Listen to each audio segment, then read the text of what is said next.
함께 말씀 보도록 하겠습니다. 오늘 우리에게 주시는 말씀은 마가복음 6장 21에서 29절입니다.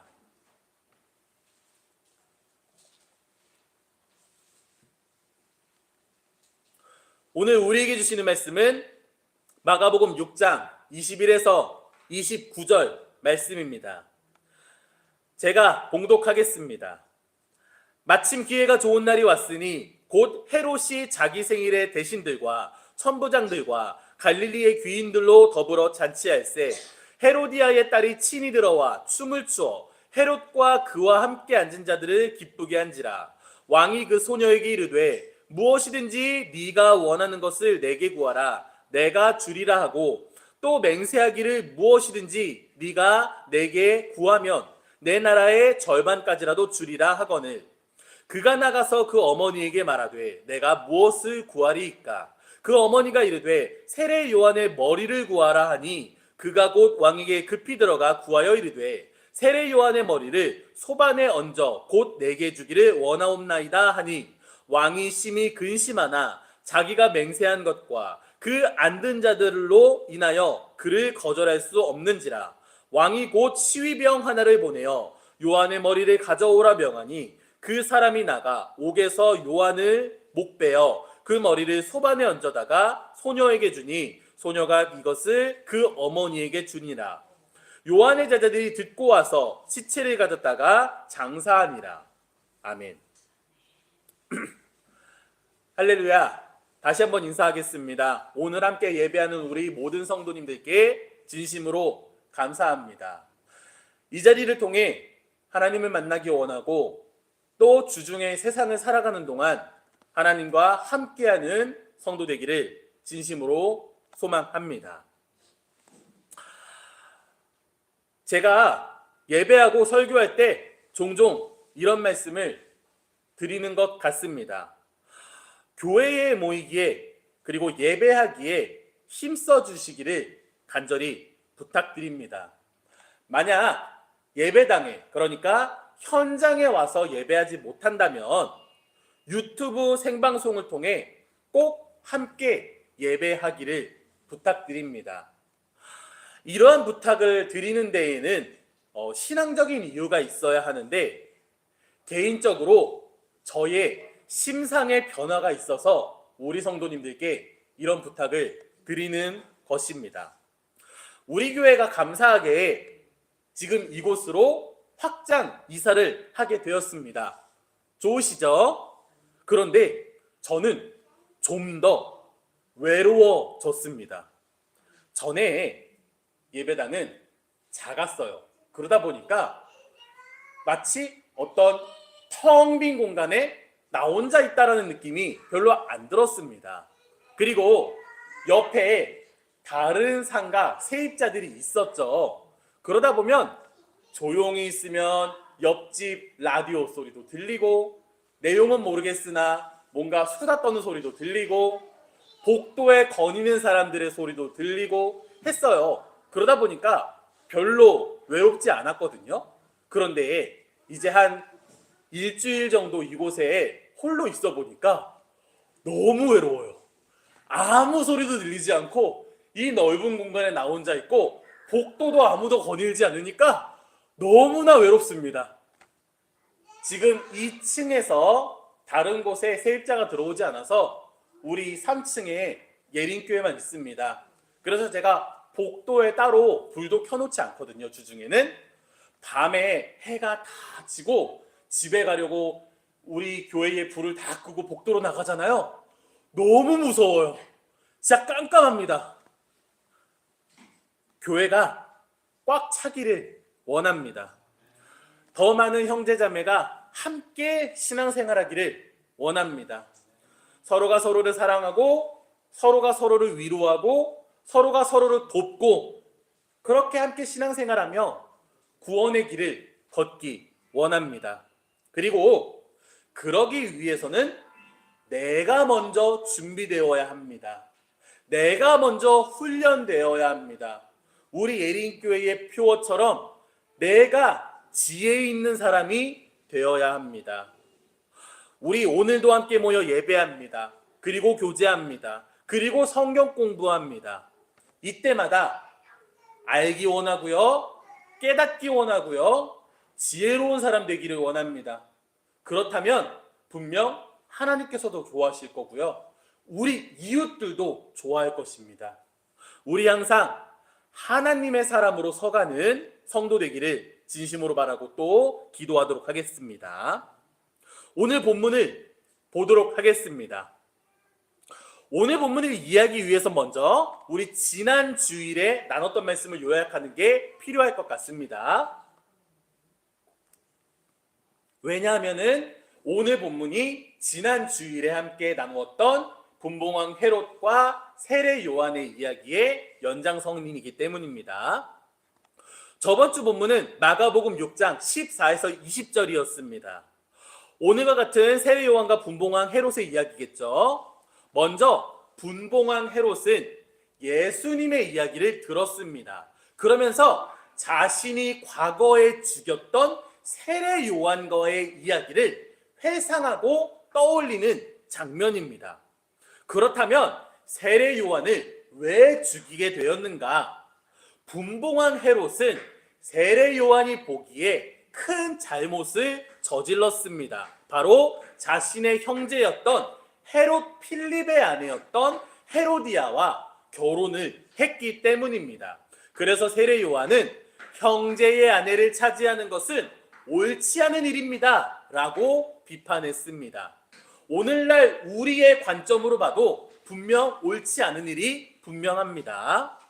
이에 대해 분봉왕 헤롯도 번민하고 달갑지 않게 여겼으나 아내였던 헤롯은 그보다 더하게 아예 세례 요한을 원수로 여겼습니다. 그래서 헤로디아는 분봉왕 헤롯의 권력에 기대어 세례 요한을 죽여줄 것을 요구했으나 분봉왕 헤롯은 세례 요한이 의롭고 거룩한 사람이란 것을 알았습니다. 그래서 죽이지는 못하고 그저 감옥에 가둬두게 됩니다. 그리고 오늘의 이야기가 시작하게 됩니다. 다음 보겠습니다. 오늘 설교 제목이 무엇입니까? 기회가 좋은 날입니다. 21절에 마침 기회가 좋은 날이 왔다 라고 말합니다. 첫째, 하나님께서 우리 모든 성도님들께 기회를 주십니다. 만약 우리가 기독교인이 아니라도 우리 인생에는 언제나 기회가 있다는 것을 분명 다들 아실 것입니다. 더 설명할 필요도 없을 것 같아요. 그렇다면 그 기회를 반드시 잡으시기 바랍니다. 그런데 사실 우리 어떻습니까? 나의 게으름으로 인해, 나의 어리석음으로 인해, 나의 잘못된 판단으로 인해 주어진 기회를 놓치는 경우가 정말 많습니다. 그럼 정말 속상할 것 같아요. 우리에게 주어진 기회 잡을 수 있도록 언제나 준비하시기 바랍니다. 우리에게 주어진 기회 잡을 수 있도록 언제나 깨어 있으시기 바랍니다. 언제나 하나님께서 주시는 기회를 잡기 위해 지혜로운 사람이 되기를 간절히 원합니다. 둘째, 우리에게 주어진 기회를 잘 살리기 바랍니다. 무슨 이야기냐면 분명 우리에겐 기회가 주어지거든요. 그런데 그 기회를 선하게 사용할지 악하게 사용할지는 우리 성도님들에게 달려있다라는 겁니다. 다시 오늘의 본문을 보면 마침 기회가 좋은 날이 왔다라고 기록되어 있습니다. 그런데 이게 무슨 기회입니까? 세상에 헌신할 기회가 아니고요. 내 이웃에게 좋은 은혜를 전할 기회가 아니고요.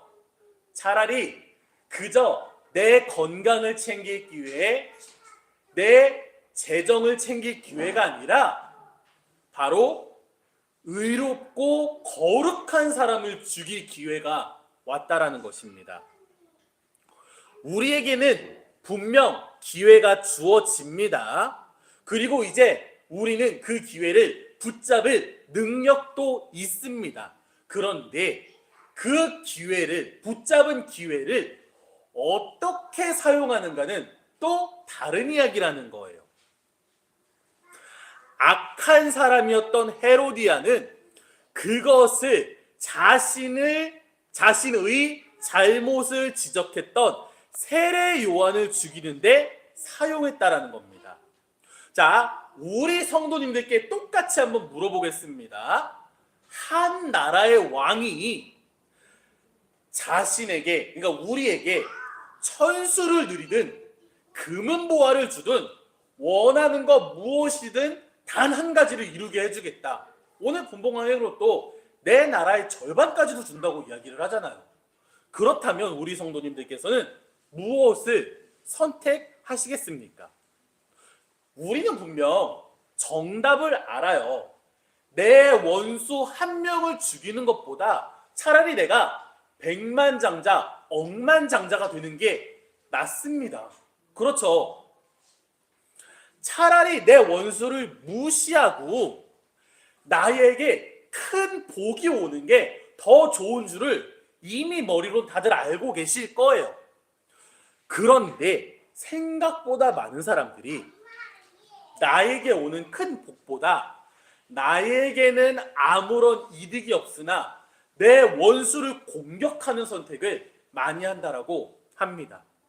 결론적으로 사람은 진짜로 있는 말이에요. 자신의 이득보다 부당한 존재에 대한 처벌 또는 나의 성취보다 상대의 몰락을 통해 우월감을 가지는 것을 더 가치 있게 여기기도 한다라고 합니다. 저도 실제로 친구들과 농담하면서 놀 때 이런 이야기를 나눈 적이 있어요. 사람은 내게 행복한 일이 생기는 것보다 다른 사람에게 불행이 생겼을 때 더 크게 기뻐한다. 세상은 이걸 합리적인 선택과 감정적인 선택이라고 이야기를 하더라고요.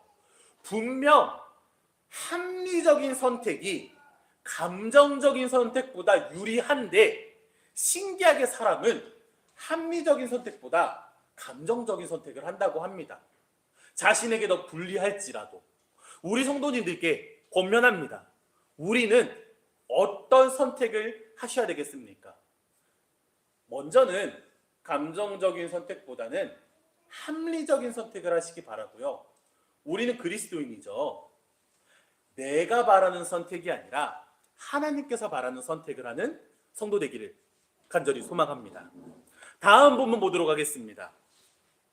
먼저 21에서 23절을 보시면 분봉왕 헤롯이 자신의 생일잔치를 벌입니다. 그리고 대신들, 천부장들, 귀인들을 불러와 잔치를 합니다. 그때 자신의 아내 헤로디아의 딸이 와서 춤을 춥니다. 그리고 분봉왕 헤롯과 함께 잔치한 사람들을 기쁘게 했다라고 말하고 있습니다. 이때 분봉왕 헤롯이 어리석은 선택 그리고 감정에 취해서 잘못된 선택을 합니다. 무엇입니까? 소녀야, 네가 원하는 것을 주겠다. 무엇이든 주겠다. 내 나라의 절반까지도 주겠다라는 거죠. 첫째, 오늘 본문에서 나오는 헤롯은 헤롯 대왕의 아들 중 한 명인 헤롯 안티파스입니다. 그는 그저 로마 제국에 의해 세워진 분봉왕일 뿐입니다. 그에겐 나라의 절반을 줄 능력이 그리고 권세가 없습니다. 그러니 그저 기분에 취해서, 술에 취해서, 분위기에 취해서 많은 사람들이 쳐다보고 있으니 소위 허세 부리고 있는 거예요. 그리고 말도 안 되는 선택을, 말도 안 되는 발언을 하고 있는 겁니다. 우리 성도님들께 바라는 것은 우리는 이런 잘못을 저지르지 않기 바랍니다. 솔직히 우리들도 있어요. 홧김에 욱하는 마음으로 또는 어쩌다 생각을 안 해봤더니 그러네 이러면서 수많은 실수, 더 크게는 잘못들을 저지릅니다. 우리 삶 속에 분명 있으실 거예요. 아주 쉽게 얘기해서 우리 말해놓고서 아차, 하지 말걸. 그런 이야기들 충분히 있으시잖아요. 바라는 바는 조심하기 바랍니다. 처음부터 조심하면 그럴 일이 생기지 않는다라는 거예요. 뒤에 가서 이야기하겠지만 분봉왕 헤롯 자신의 입 밖으로 꺼내놓고서 막상 헤로디아의 딸이 요구했을 때 아차했습니다.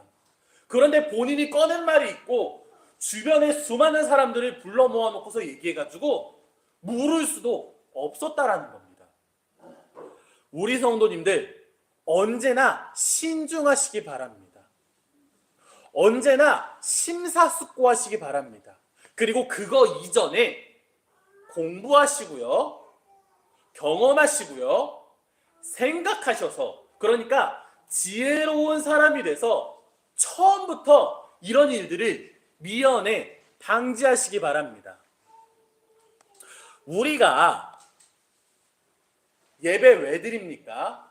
첫 번째로는 예배라는 것은 하나님께 드리는 겁니다. 그런데 저는 이 예배의 자리에서 우리 성도님들의 배움이 있으셨으면 좋겠습니다. 그걸 통해서 지혜로운 사람이 되는 거예요. 그래서 하나님의 일을 하는 데에도 잘할 수 있기를 바란다라는 겁니다.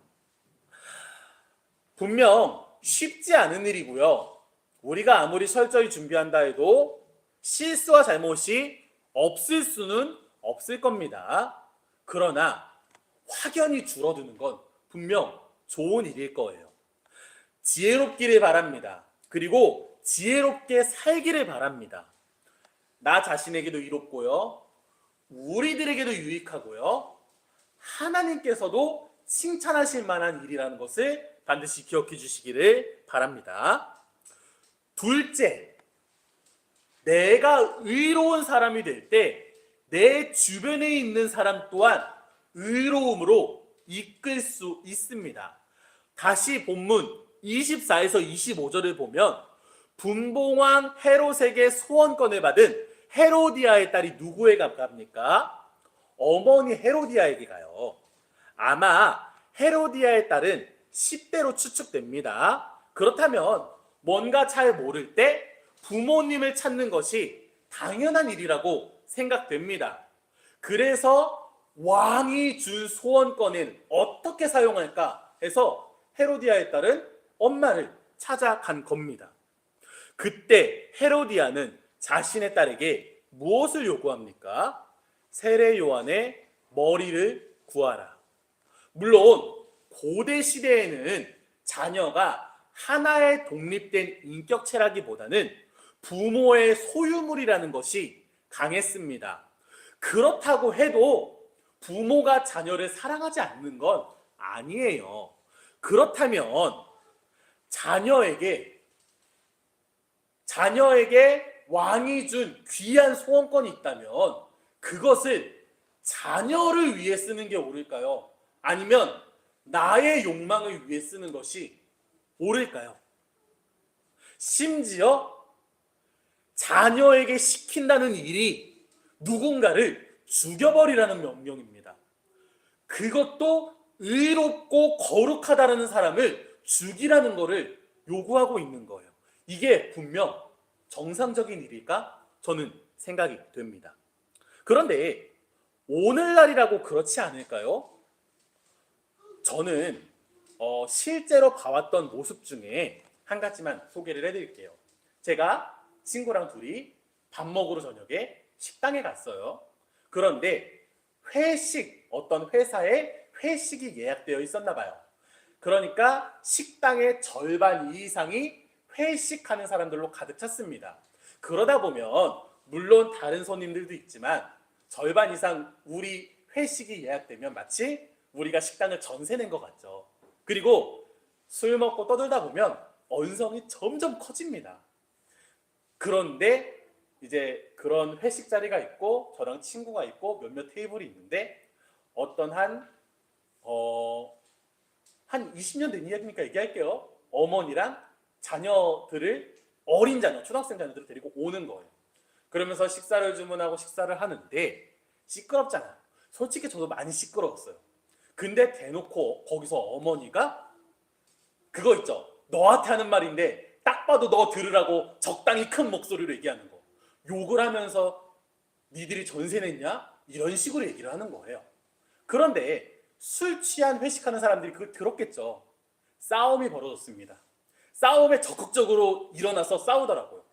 그러니까 소리 지르고 욕하며 싸우는데 애들만 식탁에 앉혀놓는 거예요. 표정을 봤어요. 근데 애들 표정을 보아하니 한두 번이 아니었던 것 같아요. 딱 봐도 또 저러는구나. 또 이러는구나 하고 그냥 그리고 이제 어두운 표정으로 앉아 있더라고요. 오늘날 우리 성도님들 다시 아실 거예요. 마치 사랑하는 자녀를 위해선 이렇게 살아야 되고 지혜롭게 살아야 되고 다 알거든요. 그런데 자녀 앞에서 스스럼 없이 남이랑 싸우는 모습 보이는 부모들 많습니다. 자녀뿐만이 아니라 쌍욕하는 모습도 너무나 손쉽게 보여줍니다.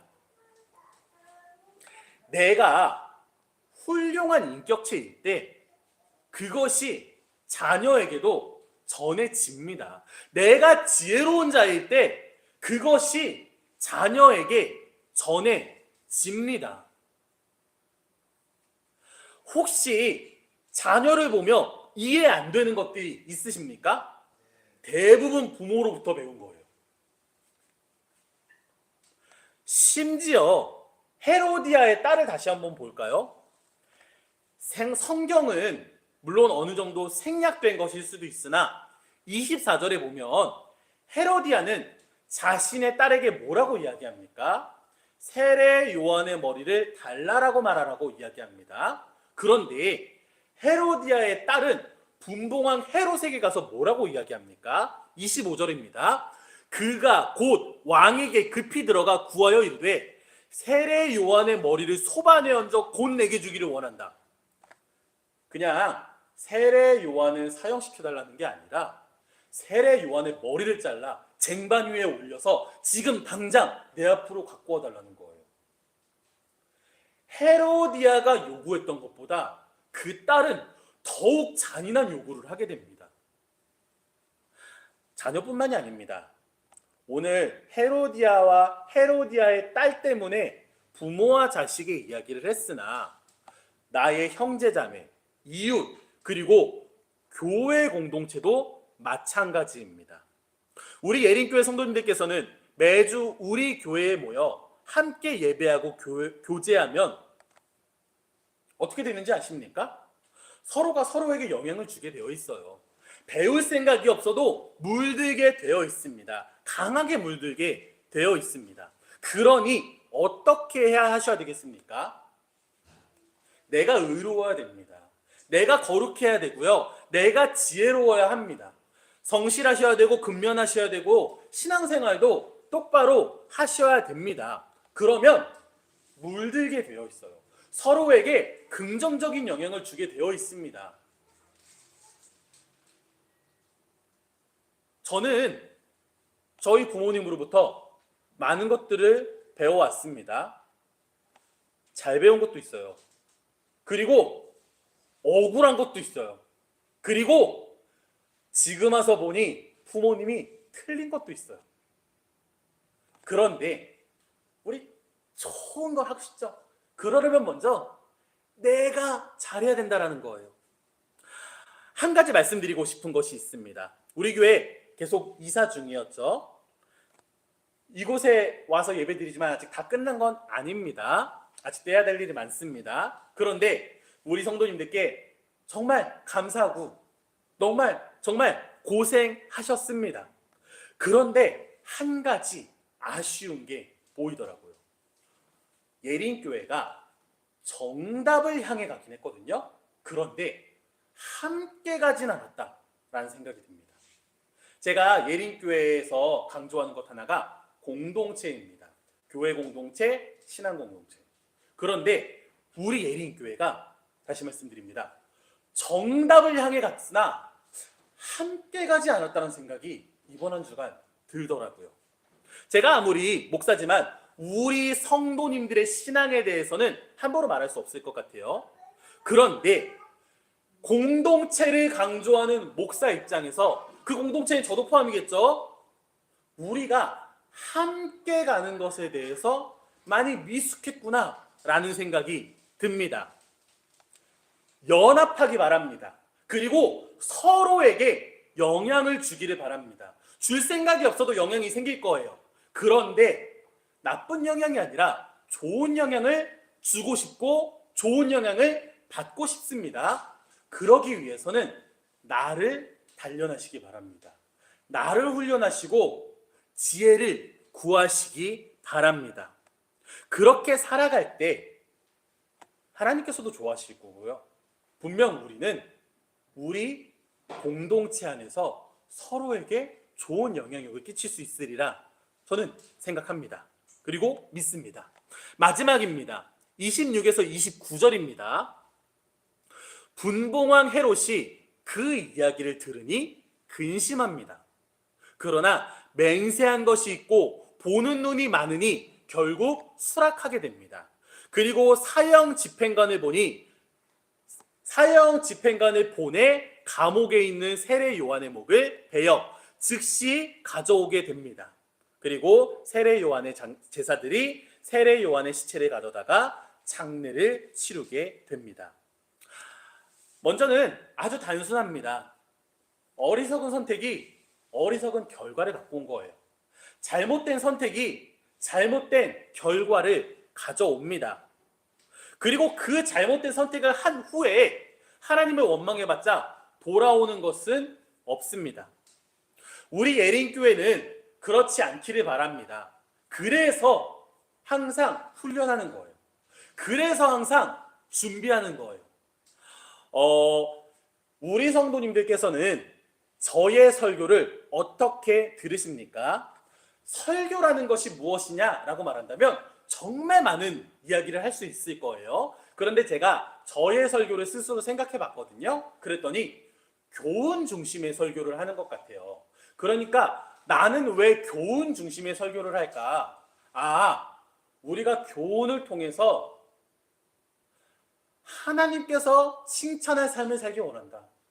우리가 교훈을 통해서 나의 가정과 일터에서 사랑을 전하고 사랑을 받을 삶을 살기 원한다. 우리 교제 왜 합니까? 성경 공부 왜 합니까? 이것도 모두 우리가 하나님이 보시기에도 이웃들이 보기에도 좋은 사람이 되기 위해서 하는 것이라고 저는 생각을 합니다. 분봉왕 헤롯은 세례 요한이 분명 의롭고 거룩한 사람인 줄 알았습니다. 그러나 자신의 잘못된 선택, 어리석은 선택으로 인해 잘못된 결과, 어리석은 결과를 만들어 버렸습니다. 그렇지 않기 바랍니다. 그래서 언제나 훈련하시고 준비하시기 바랍니다. 분명 쉽지 않습니다. 그런데 그래서 함께하는 거예요. 나 혼자 해결할 수 없으니까 함께하는 겁니다. 그리고 서로에게 좋은 영향력을 끼치시기 바랍니다. 마지막으로 간단한 이야기를 한 가지 해드리고 싶어요. 제가 조금 전에 이창용 목사의 설교는 어떻다? 교훈 중심이다. 그런데 우리가 설교에 대해서 배웠을 때 설교는 예수 그리스도를 선포하는 거다 이런 말씀 들어보셨나요? 분명 다들 들어보셨을 거예요. 오늘은 분봉왕 헤롯과 세례 요한의 이야기 같으나 사실 마가복음의 저자 마가는 이 헤롯과 요한의 이야기를 통해 예수님의 이야기를 하고 싶었던 겁니다. 우리 저번 주부터 시작한 이 헤롯과 요한의 이야기가 처음에 어떻게 시작됩니까? 예수님의 소문이 분봉왕 헤롯에게도 들렸다라고 시작하는 거예요. 그렇다면 마가가 하고 싶은 얘기는 예수님의 이야기입니까? 분봉왕 헤롯과 세례 요한의 이야기입니까? 예수님의 이야기거든요. 그런데 오늘 마지막에 어떻게 끝납니까? 마지막 구절에 보면 29절입니다. 요한의 제자들이 듣고 와서 시체를 가졌다가 장사하더라. 마치 누구의 마지막과 똑같습니까? 예수님 공생의 사역의 마지막과 같은 표현을 하고 있는 거예요. 마가는 이 분봉왕 헤롯과 세례 요한의 이야기를 통해서 예수님의 이야기를 미리 하고 있는 겁니다. 예수님께서 지금 하나님의 말씀을 전하고 표적을 행하시나 마지막에는 십자가에 달리시게 될 것이다. 우리는 성경을 읽으며 교훈을 얻기 바랍니다. 그러나 교훈적인 이야기는 세상에서도 할 수 있어요. 그러나 우리는 교회에서 모이는 거죠. 항상 말씀을 통해, 설교를 통해 예수님을 발견할 수 있는 우리가 되기를 소망합니다. 제가 마무리 기도하겠습니다. 하나님, 우리가 이곳에 모여 함께 예배하게 하심 진심으로 감사합니다.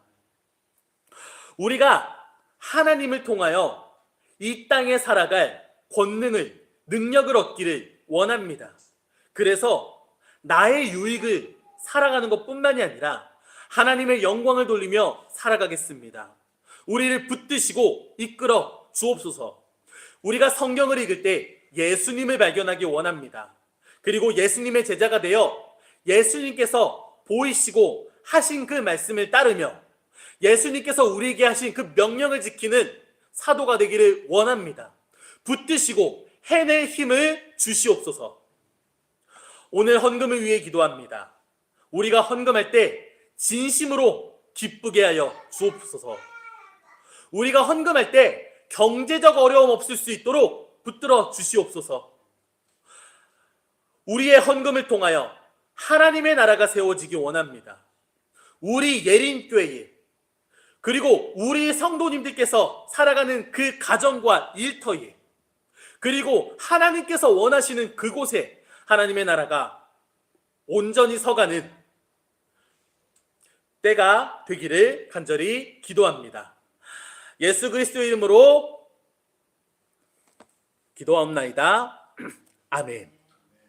우리 함께 주님께서 가르쳐 주신 주기도문으로 함께 기도하고 하겠습니다.